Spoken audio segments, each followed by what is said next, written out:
ദൈവ തിരുനാമത്തിന് മഹത്വമുണ്ടാകട്ടെ. ക്രിസ്തുവിന്റെ അത്ഭുത പ്രവൃത്തികളും അവനെ പിന്തുടരുന്ന ജനസഹസ്രങ്ങളെയുമൊക്കെ കണ്ടപ്പോൾ യഹൂദ മത നേതൃത്വം വളരെ പരിഭ്രമത്തിലായി. മതനേതൃത്വത്തിന്റെ അധാർമികതയും കപടഭക്തിയും മതത്തിലെ മൂല്യച്യുതിയും ക്രിസ്തു വളരെ കർക്കശമായി തുറന്നു പറഞ്ഞപ്പോൾ ക്രിസ്തുവിനോടുള്ള അവരുടെ വിരോധം വർദ്ധിച്ചു. ജനങ്ങളിൽ തെറ്റിദ്ധാരണ പരത്തുവാൻ ഭീഷണിയും ദുഷ്പ്രചരണവും കള്ളസാക്ഷികളെയുമൊക്കെ അവർ ആയുധമാക്കി. ക്രിസ്തു അത്ഭുതങ്ങൾ പ്രവർത്തിക്കുന്നത് പൈശാചിക ശക്തി കൊണ്ടാണെന്ന് ശാസ്ത്രിമാർ ദുരാരോപണം നടത്തി. ക്രിസ്തു അവരോട് പറഞ്ഞു, സാത്താൻ തന്നോട് തന്നെ എതിർത്ത് ഛിദ്രിക്കുന്നുവെങ്കിൽ അവന് നിലനിൽക്കുവാൻ കഴിയില്ല. അവന്റെ അവസാനം വന്നു. ബലവാനെ പിടിച്ചു കിട്ടിയിട്ടല്ലാതെ അവന്റെ വീട്ടിൽ കടന്ന് അവന്റെ വസ്തുക്കൾ കവർന്നു കളയാൻ ആർക്കും കഴിയുകയില്ല. പിടിച്ചുകെട്ടിയാൽ പിന്നെ അവന്റെ വീട് കവർച്ച ചെയ്യാം. മർക്കോസ് 3-ാം അധ്യായം 26-27 വാക്യങ്ങൾ. തന്റെ അത്ഭുത ശക്തിയെ സംശയിക്കുകയും പരിഹസിക്കുകയും ചെയ്തവർക്ക് സത്യം വെളിപ്പെടുത്തുവാൻ ക്രിസ്തു പറഞ്ഞ ഈ ഉപമ വലിയൊരു ആത്മീയ മർമ്മം മനസ്സിലാക്കുവാൻ നമുക്ക് സഹായകമായി. എന്താണ് ആ ആത്മീയ മർമ്മം? ബലവാനായ സാത്താനെ ബന്ധിക്കുവാനാണ് ക്രിസ്തു വന്നത്. സാത്താന്യ ശക്തികളുടെ ബന്ധനത്തിലായിരുന്ന സകല മനുഷ്യർക്കുമുള്ള ഒരു ശുഭവാർത്തയാണ് ഇത്. ക്രിസ്തുവിന്റെ ഉപമയിലെ ബലവാൻ സാത്താനാണ്. അവനെ ക്രിസ്തു ക്രൂശിൽ ബന്ധിച്ചു. സാത്താന്യ ശക്തികളും പാപവും ദുഷ്ടതയും അനീതിയുമൊക്കെ ഇപ്പോഴും ലോകത്തിൽ നിലനിൽക്കുന്നുണ്ട്. എങ്കിലും ക്രിസ്തുവിന്റെ പാപപരിഹാര ബലിയിലൂടെ ബന്ധനത്തിലായിരിക്കുന്ന പൈശാചിക ശക്തികളോടുള്ള നമ്മുടെ പ്രതിരോധ പ്രവർത്തനങ്ങൾ ഇന്ന് എളുപ്പമാണ്. നിഷേധശക്തികളെ ക്രിസ്തുവിന്റെ ശക്തിയാൽ നമുക്ക് ശക്തമായി നേരിടുവാൻ കഴിയും. കാരണം സാത്താൻ ഇപ്പോൾ ബന്ധനസ്ഥനാണ്, നിസ്സഹായനാണ്.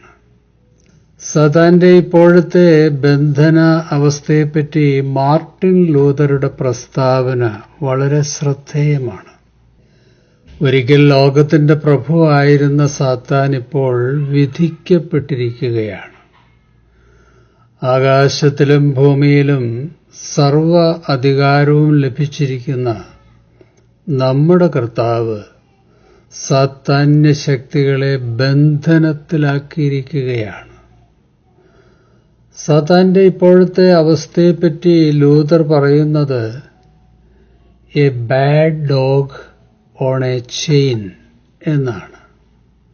ചങ്ങലയിൽ ബന്ധിക്കപ്പെട്ടിരിക്കുന്ന പരാക്രമിയായ നായെപ്പോലെയാണ് ഇപ്പോൾ സാത്താൻ. നായ കുരയ്ക്കും, ഭീതി പരത്തും, വയലന്റാകും. പക്ഷേ അതുകൊണ്ട് ആരും ഭയപ്പെടാറില്ല. കാരണം ചങ്ങലയിൽ ബന്ധിക്കപ്പെട്ടിരിക്കുന്നതുകൊണ്ട് അതിനൊന്നും ചെയ്യാൻ കഴിയില്ല. സർവശക്തനും ബലവാനുമായ കർത്താവാണ് സാത്താന്യ ശക്തികളെ ബന്ധിച്ചിരിക്കുന്നത്. ആ ചങ്ങല പൊട്ടിക്കുവാൻ അവർക്കൊരിക്കലും കഴിയില്ല. ബലവാൻ ബന്ധനത്തിലായിരിക്കുന്നതുകൊണ്ട് നമുക്ക് ക്രിസ്തുവിന്റെ നിയോഗങ്ങളുമായി ശക്തമായി മുന്നോട്ട് പോകാം. ക്രിസ്തുവിന്റെ സുവിശേഷം സധൈര്യം ലോകത്തോട് പറയാം. ലോകത്തിൽ സ്വർഗരാജ്യത്തിന്റെ നീതിയും സമാധാനവും നിലനിർത്തുവാൻ പരിശ്രമിക്കാം. ക്രിസ്തു നമ്മെ ഏൽപ്പിച്ചിരിക്കുന്ന നിയോഗങ്ങളുമായി മുന്നോട്ടു പോകുവാൻ തടസ്സം സൃഷ്ടിച്ചിരുന്ന നിഷേധശക്തികൾ ഇപ്പോൾ കർത്താവിന്റെ കർശന നിയന്ത്രണത്തിലാണ്. ചില ബുദ്ധിമുട്ടുകളൊക്കെ ഇപ്പോഴും ഉണ്ടാക്കാൻ അവർക്ക് കഴിഞ്ഞേക്കാം. കർത്താവിന്റെ ഉപമയിലെ അലങ്കാര ഭാഷയിൽ പറഞ്ഞാൽ, നമുക്ക് ഇപ്പോൾ ഭവനത്തിൽ പ്രവേശിച്ച് കവർച്ച നടത്തുവാൻ എളുപ്പമാണ്. അതായത് സാത്താന്റെ ബന്ധനത്തിലായിരിക്കുന്ന ഹൃദയങ്ങളിലേക്ക് ഇപ്പോൾ ഭയപ്പെടാതെ നമുക്ക് കടന്നു ചെല്ലാം. ദൈവസ്നേഹവും കർത്താവിന്റെ സുവിശേഷവും പങ്കുവയ്ക്കാം. നഷ്ടപ്പെട്ട ആത്മാക്കളെ നേടാം. കാരണം ബലവാൻ ഇപ്പോൾ ബന്ധനത്തിലാണ്. വെളിപാട് പുസ്തകം 12 അധ്യായം 10-11 വാക്യങ്ങൾ. സ്വർഗത്തിൽ ഒരു വലിയ സ്വരം വിളിച്ചു പറയുന്നത് ഞാൻ കേട്ടു.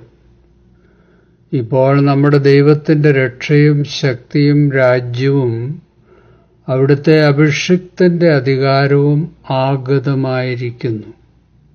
എന്തെന്നാൽ നമ്മുടെ സഹോദരരെ ദുഷിക്കുകയും രാപ്പകൽ ദൈവസന്നിധിയിൽ അവരെ പഴി പറയുകയും ചെയ്തിരുന്നവൻ വലിച്ചെറിയപ്പെട്ടു. ദൈവമക്കൾ കുഞ്ഞാടിന്റെ രക്തം കൊണ്ടും സ്വന്തം സാക്ഷ്യത്തിന്റെ തിരുവചനം കൊണ്ടും അവന്റെ മേൽ വിജയം നേടി. ജീവൻ നൽകാനും അവർ തയ്യാറായി. വെളിപാട് പുസ്തകം 20 അധ്യായം 9-10 വാക്യങ്ങൾ. സാത്താന്യ ശക്തികൾ ഭൂമിയിൽ പരക്കെ ചെന്ന് വിശുദ്ധന്മാരുടെ പാളയത്തെയും പ്രിയ നഗരത്തെയും വളയും. എന്നാൽ ആകാശത്തു നിന്ന് തീയിറങ്ങി സാത്താന്യ ശക്തികളെ ദഹിപ്പിച്ചു കളയും. മനുഷ്യരെ വഞ്ചിച്ച പിശാചിനെ മൃഗവും കള്ളപ്രവാചകനും കിടക്കുന്ന ഗന്ധക തീപ്പൊയ്കയിലേക്ക് തള്ളിയിടും. അവർ എന്നേക്കും രാപ്പകൽ ദണ്ഡനം സഹിക്കേണ്ടി വരും. ലോകാവസാനത്തിൽ പൈശാചിക ശക്തികൾ എന്നേക്കുമായി നിർമ്മാർജ്ജനം ചെയ്യപ്പെടുന്നതിൻ്റെ അത്ഭുത പ്രവചനമാണ് വെളിപാട് പുസ്തകത്തിലെ ഈ വേദഭാഗങ്ങൾ. ദൈവമേ, സാത്താന്യ ശക്തികളെ അതിജീവിക്കുവാനുള്ള ദിവ്യശക്തി ഞങ്ങൾക്ക് നൽകിയിരിക്കുന്നതിനായി സ്തോത്രം.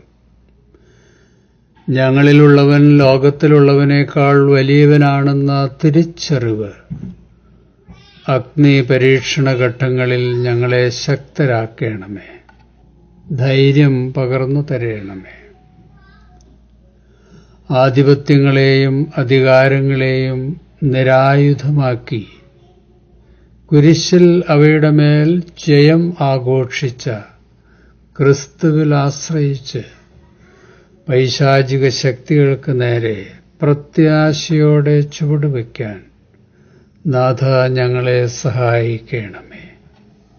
പരിശുദ്ധാത്മാ ശക്തിയാൽ പ്രേരിതരായി സഭയിലും സമൂഹത്തിലും സൽപ്രവൃത്തികൾ ചെയ്യുന്നവരെ ദുഷിക്കുകയും പരിഹസിക്കുകയും ചെയ്ത് പരിശുദ്ധാത്മാവിന് വിരോധമായി പാപം ചെയ്യുവാൻ ദൈവമേ ഒരിക്കലും ഞങ്ങൾക്ക് ഇടയാകരുതേ.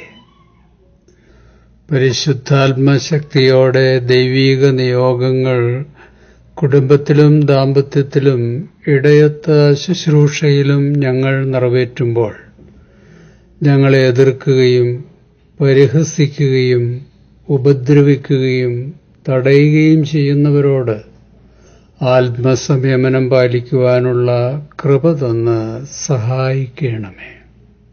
അവർ ചെയ്യുന്നത് എന്താണെന്ന് അവർ അറിയാത്തതുകൊണ്ട് ദൈവമേ അവരോട് ക്ഷമിക്കണമേ. രാജ്യവും ശക്തിയും മഹത്വവുമുള്ള ദൈവമേ, പരീക്ഷയിലേക്ക് ഞങ്ങളെ പ്രവേശിപ്പിക്കരുതേ, ദുഷ്ടനിൽ നിന്ന് രക്ഷിക്കണമേ. ക്രിസ്തുയേശുവിന്റെ അത്ഭുത നാമത്തിൽ അപേക്ഷിക്കുന്നു, കൃപയോടെ കേൾക്കണമേ. ശുഭാശംസകളോടെ എ പി ജോർജച്ചൻ.